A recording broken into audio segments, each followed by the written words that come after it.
One more question, please. Yes. The question is customer retention. How do we retain them? How do you retain them? Yeah, customer retention. So customer retention, there are a lot of great companies that are focused on customer retention specifically. So like Gainsight and Tango and Blue Nose. And a lot of them are starting to do some really good predictive stuff as well. Second. Specialty. Real good customers like customer retention. Track their behavior.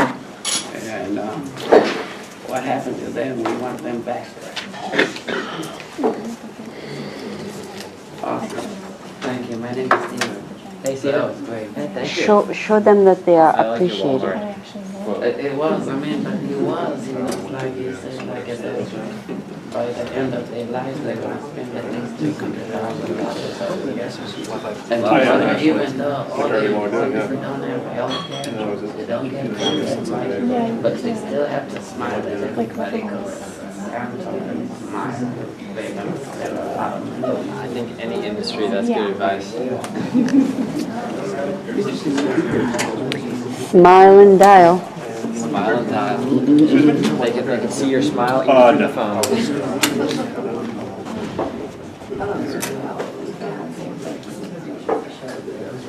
You gotta raise your energy above 500.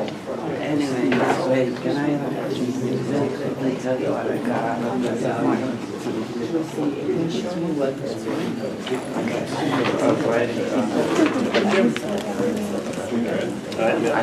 Cool. Well, for our second demo, we have Jay Jennison from Full Circle CRM.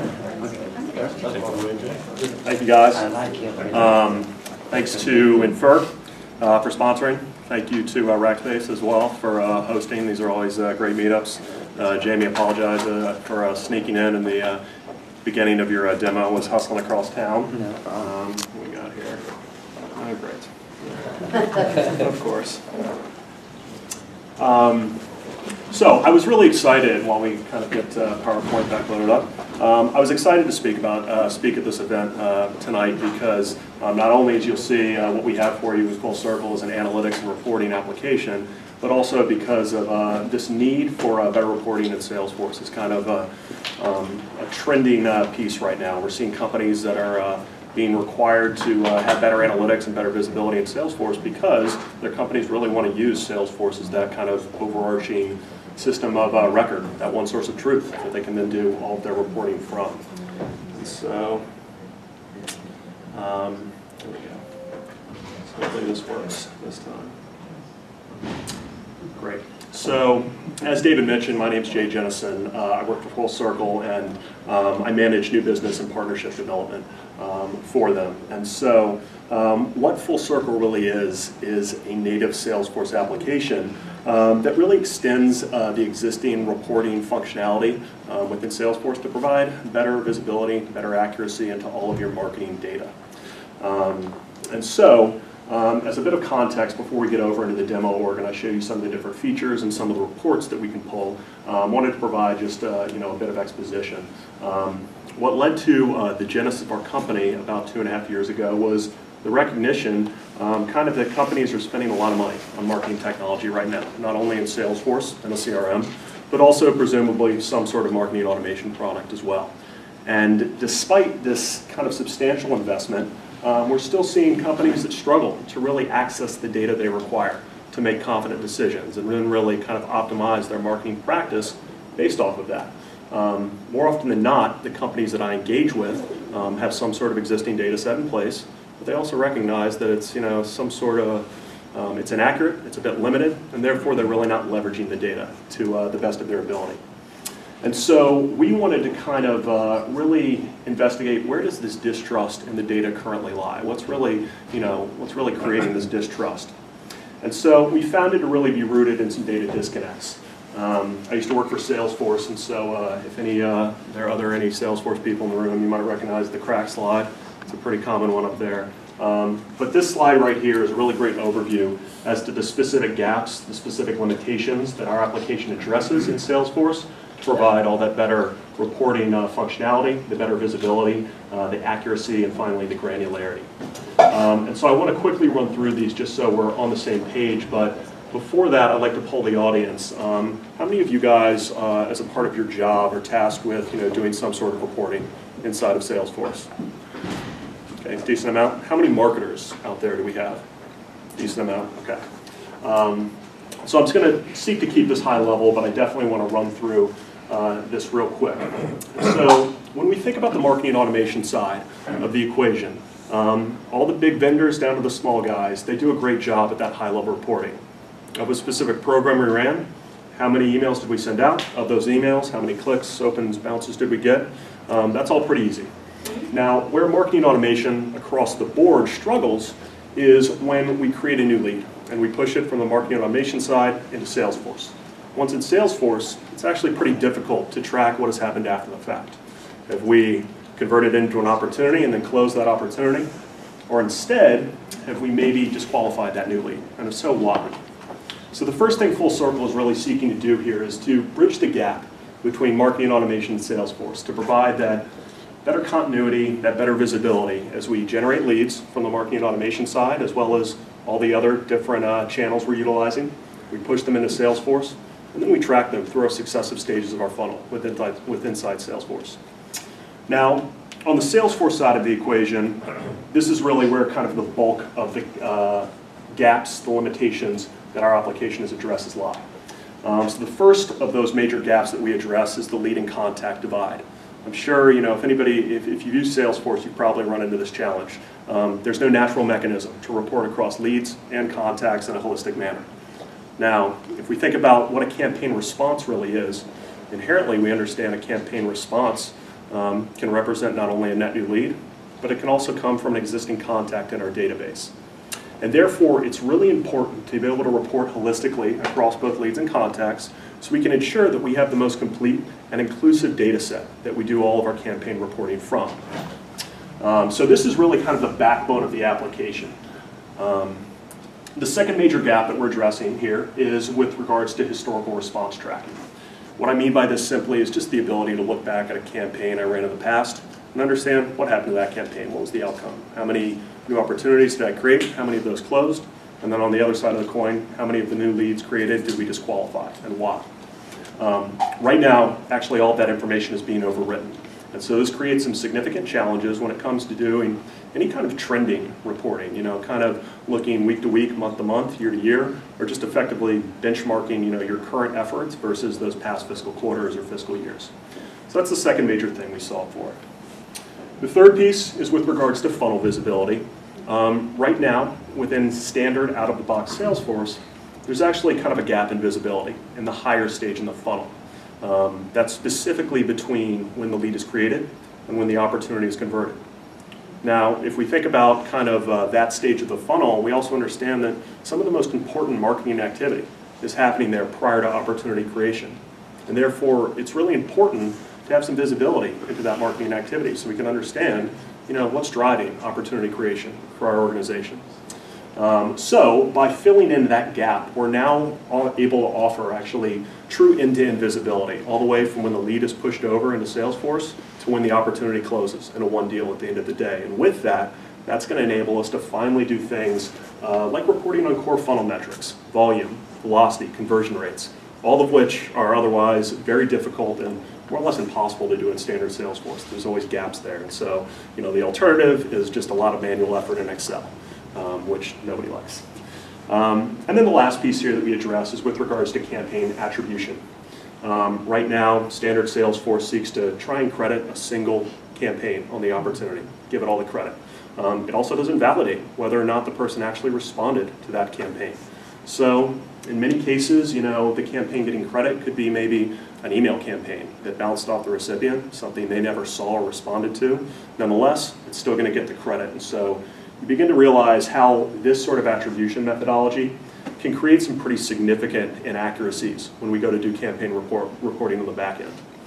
Now, the extension of that, what everybody's really talking about now, is multi-touch attribution. How do we account for every single campaign on the opportunity, not just maybe that primary campaign? And so what we have is we also have a multi-touch attribution offering, which we refer to as weighted campaign influence. That's going to allow us to look at every single campaign on the opportunity, understand the unique influence of each of those campaigns on the overall deal. And then when we look at that in aggregate, it's going to show us which campaigns have influenced more of our closed revenue versus which campaigns have really influenced maybe not so much of our revenue. And that's really what we're trying to get to, because we want to be able to understand which campaigns drive revenue and reinvest in those campaigns, reallocate budget there, and obviously pull money out of those campaigns that really aren't productive for us. So I know that was a bit dense, but I just want to make sure we're all on the same page. This is really what we're focused on addressing in order to provide that great reporting functionality on the back end. To just offer a quick product stack slide, just to kind of reiterate where we fit into the marketplace. We are a native Salesforce application, so as you'll see in a moment when we get over into the demo org, we're built right within our customer's live production org of Salesforce. And so we kind of exist as an additional layer to extend that reporting capability. That said, we've got great functionality in terms of the different marketing automation vendors we work with. Marketo, interestingly, represents about 50% of our client base. And so we've got a lot of expertise there, but we also have plenty of Eloquent and Pardot customers, as well as some of those using, more kind of boutique vendors like Acton, Silverpop, stuff like that. And then lastly, really the intention with all of this is to bulletproof your marketing data with inside Salesforce. We wanted to provide a way for organizations to really leverage Salesforce as that one source of truth, that system of record. So they can really understand, like I said, which campaigns are driving revenue and reallocate budget into the appropriate places. Ultimately, the way we do this is we're trying to drive trust in the data. That's really what it's all about at the end of the day, because if you don't trust the reports you have, you're not going to leverage them to really enact any kind of competent business decision making. And so the way we're driving trust in this data is, firstly, the data remains in Salesforce at all time because we are a native Salesforce application. We're ensuring the integrity of the data is maintained, but also you're able to use all that standard Salesforce functionality in pulling, generating, and running these reports.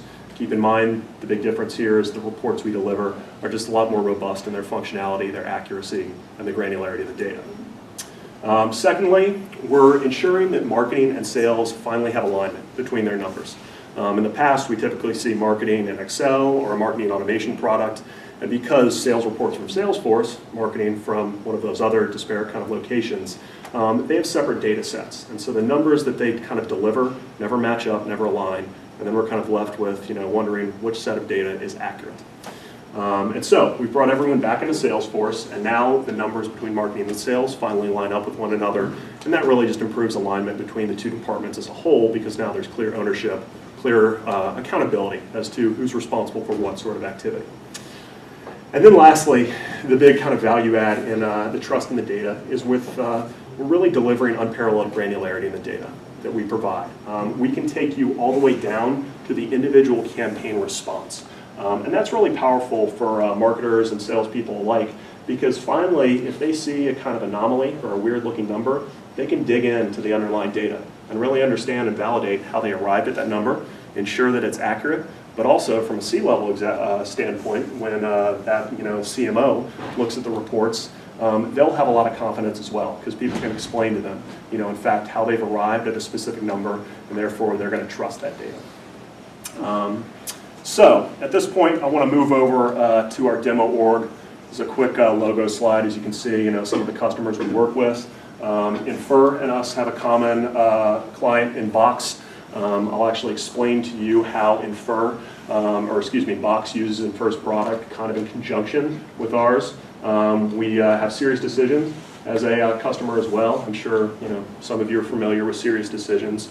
They're a marketing leader, kind of a best practices leader out there, and so we're helping them measure and operationalize their own funnel. And so with that, I want to hop over into the application and show you guys some of the reports and some of the features there. While I do so, are there any questions I can address right off the bat? Pretty straightforward. Okay. So the first thing that I want to look at and just kind of discuss is how we track campaign responses through the funnel, because it's quite a bit different than the way standard Salesforce thinks about it. If we scroll down to the bottom to the campaign history section right here, you'll notice that this person has responded to a variety of different campaigns. And let's see if we can make this a bit smaller and get the entire screen in view for you. Pull that back over. What you'll notice in a moment is we're actually visualizing the response score, the lead score in this case. And in Box's case, they use Infer. And so this is actually the Infer lead score that we're visualizing. Now, our application interprets that lead score to understand when the lead score threshold has been broken, and therefore when the campaign is ready for sales engagement, or excuse me, the lead is ready for sales engagement. Now, the score threshold is 100 within this demo org, and so you notice this first campaign, the Google advertisement, didn't generate a response score above the scoring threshold. Our application actually understands that, realizes that we're not ready for sales to engage yet, and therefore flips over the associated response status to resolve no action required. Because again, we know that they're not ready for sales to engage quite yet. That said, you'll notice to the far right, we are giving this campaign credit for a really important piece of information. It drove a net new name within our database, and that's going to allow us to begin to understand which campaigns are driving more net new names versus which campaigns are driving more responses from those existing names in our database. Now you'll notice the second campaign response finally broke that score threshold. And again, the system recognizes that now we're ready for sales to engage. So it's going to flip over the response status in this case to open not contacted. And now we can even kind of automate a workflow to push this lead to the appropriate salesperson for follow-up. Now, because this campaign has driven the Infer lead score above the threshold and to the marketing qualified stage as a result, as you see on the far right, this campaign now effectively becomes that active campaign response. This is where we track all of our funnel movement relative to.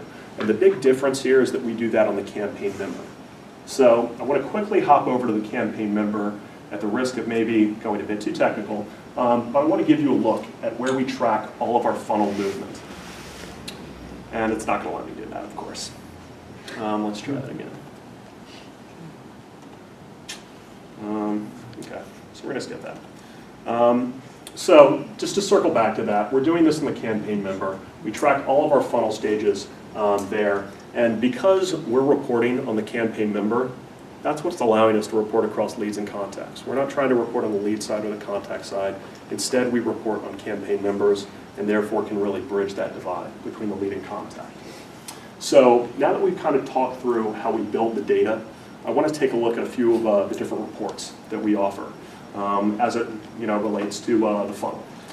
And so the first report that we're going to take a look at is actually a funnel-focused report. It's going to be showing us volume and conversion rates. And this is a pretty high-level report. It's by source. So we're just comparing our marketing versus our sales activity. Now, I want to start just with the marketing activity. And what we're seeing here is that marketing has generated around 2,400 total campaign responses. Now, to the right of that, what we're seeing is, in fact, our funnel. Granted that it's kind of visualized left to right as opposed to top to bottom, but this is, in fact, our marketing funnel. So on the left side here, we can see the total number of campaign responses or inquiries that were generated. And then as we move right, we can understand how many of those responses have mapped over to successive stages in the funnel all the way to a closed deal at the end of the day. Now, to the right of that, we're seeing some percentages. What these percentages represent are actually conversion rates between stages. So of the 2,400 total campaign responses generated, we can understand that 38% of those have converted from the inquiry to the marketing qualified stage, and so on. These are the reports that our customers are really getting excited about, and the reason being, not only is this stuff impossible to report on in standard Salesforce, but also it's providing really, really relevant and valuable data points. We're going to be able to deliver finally that inquiry to close conversion rate. And with that, if you know things like your average deal size, your velocity, you can accurately understand, exactly how many new leads do I need to fill the top of the funnel with to ensure that I meet that revenue goal at the end of the quarter. Companies now, especially marketing organizations, are being asked to take on a contribution to revenue. And so this really aids them in, allowing them to understand exactly what do we need to do in order to achieve that goal at the end of the day. Now, one of the great values of our application in our reporting is the ability to really pivot and slice and dice these reports and look at them in levels of increasing granularity and by different criteria. And so I want to just take a look at a few of the same reports by different dimensions. This report, again, is going to be a volume and conversion rate report, but now you'll notice we're looking at it by campaign type. Our emails versus our telemarketing versus our banner ads, webinars, events, so on, whatever we use. This is showing us our complete funnel. We can also, in this case, be inclusive of all those sales-generated campaigns as well, or those partner-generated leads. So we're giving you visibility into your entire funnel, not just something where we're looking at marketing or sales individually. Question? Sorry. No worries. Question. I use Goldmine. Mm-hmm. Don't blame me for that. I did act. Please, again, don't blame me for that. Uh-huh. And then I had Don and Bradstreet, Right. where like we had all these leads, Right. and then you call, and then this dude has been dead for 5 years, Right. or they've been out of business for like 2 years. Or does that work into that as well? Like when you talk about that? Well, in that case, I think you're talking about kind of the quality of your different leads. We don't really validate the quality of leads. Instead, we're tracking them through the funnel and understanding what's happened. Once the lead comes into the system, where have they gone? Have we converted them into an opportunity? Has that opportunity closed? We also don't do anything around deduplication. Okay, So that would be, I must have misunderstood. oh, it's okay. No worries. So to hop back over here, I'm going to take this report one level deeper. And we're going to look at the same thing instead by individual campaign. So again, this is the same volume, same conversion rate report by individual campaign. You have a question? Yeah, since you do this at campaign member level, right? What is this? How do you track, because when a rep call is called as a contact person, and that person has multiple campaign member, right? So how do you attribute that call to specific type of campaign member? So that's going to be a more activity-based type thing as opposed to a marketing campaign, as opposed to a marketing activity. So when a rep calls down, that's going to be logged in the activity in Salesforce, whereas what we're really looking at here is different campaigns and what's happened there. So, yes, but what the one thing? What if that person is dead? But how do you associate that that's specific so campaign member? You eliminate the lead. As an MQL, as You delete the lead. That's what I'm trying. How do you associate that specific campaign member has become an MQL or SQL? The web is doing what they need. So within the contact, we also have a contact status, just as a lead has a status. So those two mirror one another. Therefore, the rep-in interaction with the contact object is exactly the same as a lead object. They would escalate the contact status now from maybe attempting contact to working. They would then create an opportunity, and all of that is going to trigger progression through the funnel. Correct, but I think but that contact can have 10 different campaign members. How do you associate that? So we're actually looking at individual campaign responses. We're not looking at the person. So, in some cases, someone's going to respond to many different campaigns. Some of those campaign responses, because we track it at the campaign member level, will move through the funnel. Others of those will be immediately disqualified. So, to your point, I think what we're talking about is the ability to double count or mitigate that. We have options on either side because there's kind of some differing logic, whether we want to double count or whether we want to look at every individual campaign response. So maybe you and I can connect after and we can kind of talk about the specific use case. So, and if I may apologize too, because the leads that we were getting from were from Don and Bradstreet, and it wasn't from Salesforce. So I'm not putting those on Salesforce. Yeah. Let's stay focused on I Salesforce apologize. for now. Yeah, no worries. So the last thing that we're kind of trying to get to with all this funnel visibility is this campaign spend report. And I've broken this down by individual campaign.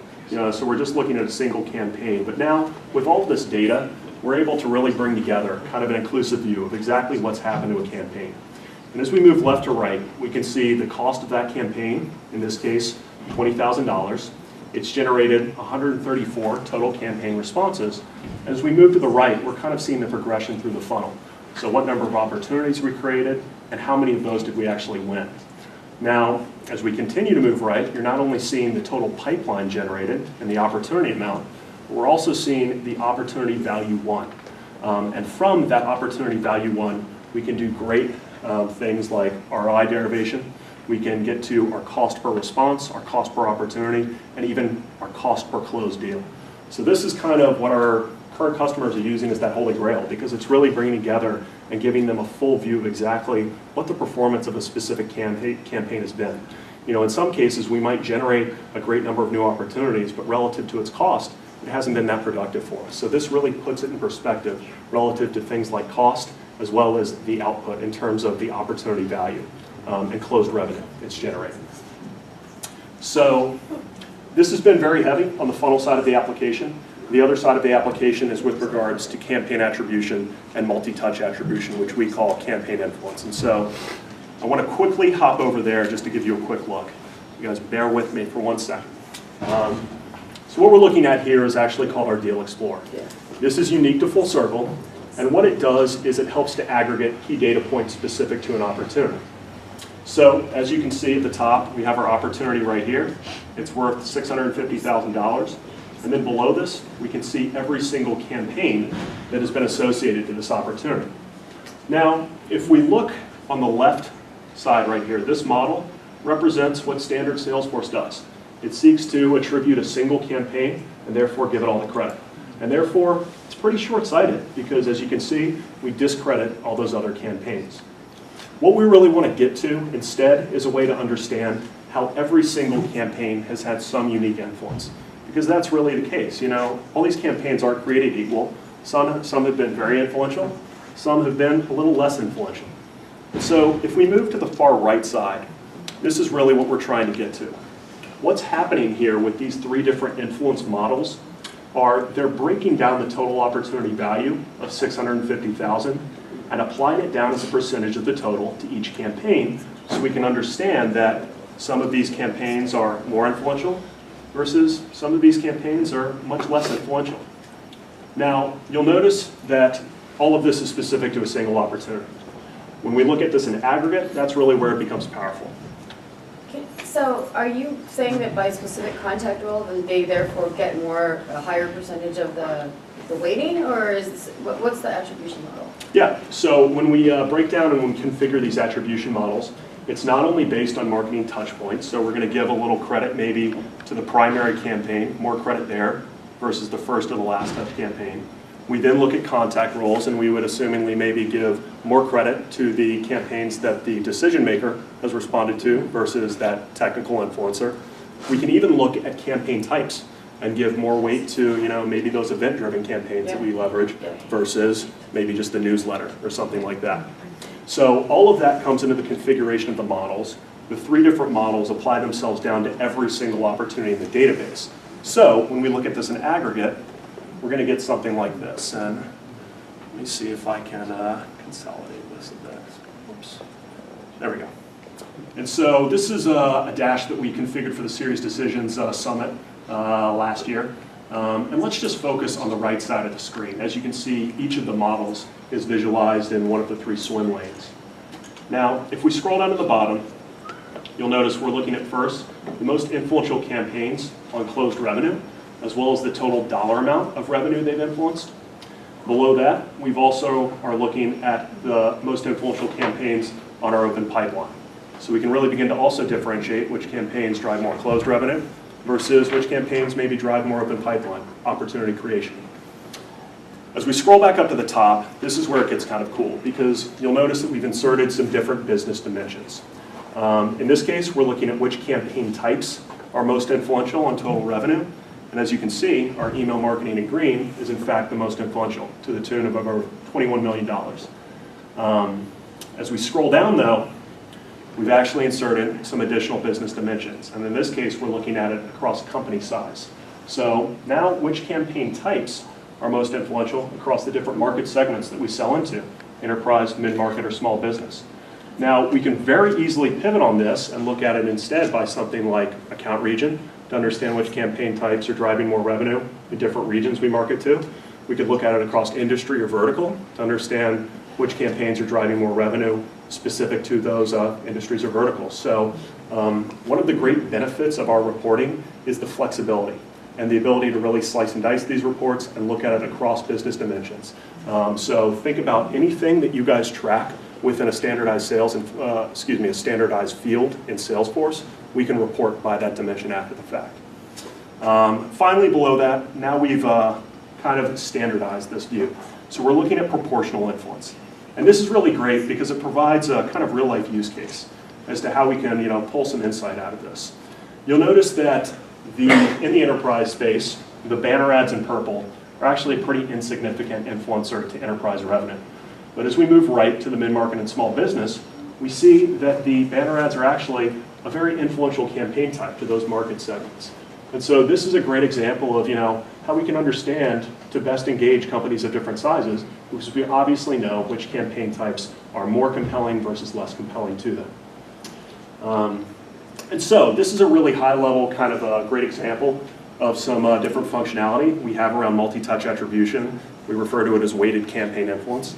But keep in mind, we can obviously look at this by a variety of different business dimensions, criteria, just depending on what you're interested in measuring, what's most compelling to your business. So at that point, I've probably gone over a little bit. So I want to take a step back. I think I've given you a good overview as to the different functionality of the application. I'd like to open it up for questions now. If anybody has anything. Everybody got their question? When you have that primary campaign source, I think it's related to the scoring, like when it first became reach the score level. You're exactly right. The way we define the primary campaign within our application is not by that last touch or that first touch. We instead look at the campaign that drove it above score threshold to the marketing qualified stage. So we've actually provided some increased accuracy around the way the primary campaign is designated, because we're ensuring that the primary campaign is in fact a campaign they responded to, but also it's a campaign that drove sales engagement there and really initiated the conversation. So that's a big difference, thank you for asking, between Salesforce and our kind of logic there. Any other questions? I wanted one by then. Go ahead, you got it. Okay, in your chart on the right there, Mhm. you've got the purple reflecting that the banner ads were more effective in the smaller companies. How do you incorporate the fact that the banner ads may be targeted to smaller companies as opposed to large companies? They're not, the banner ad is not necessarily aimed at all different sizes. Right, well, this is kind of a way to back into that. We don't want to maybe say that banner ads should be targeted to different size companies or to the smaller companies, because we don't really know if that's really going to be compelling to them. So instead, right, is there a way to say? Is there a way up front to say we've done the analysis here, and it seems that banner ads are more effective with small companies, so we're actually going to specifically target our banner ads to try to attract small companies. So you could be reflecting the fact that an initial review of your product has indicated to use banner ads with small companies. Is there a way to then try to capture that influence in the creation of the campaign? well, of course, so with this, we have some insight and try and maybe better leverage these banner ads to target small businesses. But then in 3 months, at the end of the next quarter, we can validate whether or not that was actually true. Do you have annotation tools and comment tools? For example, I'd like to keep your report and then have a discussion with the team and then be able to record all of that. Let's say clicking on one of the parts of the report. Yeah, so all of these dashboard components are supported by underlying Salesforce reports. So you still have the ease of use in creating these reports, pulling them, whenever you need them, sharing them across your team. That's really the big benefit of reporting from within inside Salesforce, as opposed to doing it in some, third-party application, a BI tool, something like that. So you created this dashboard, but we as the client could create our own. Of course, yeah.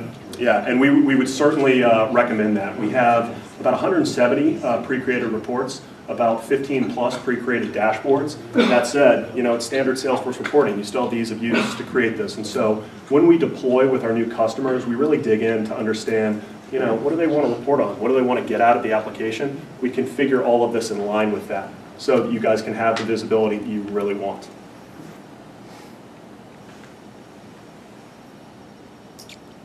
Thank you, guys. Appreciate it. Thank you, everybody, very much. Appreciate you all showing up. That's cool.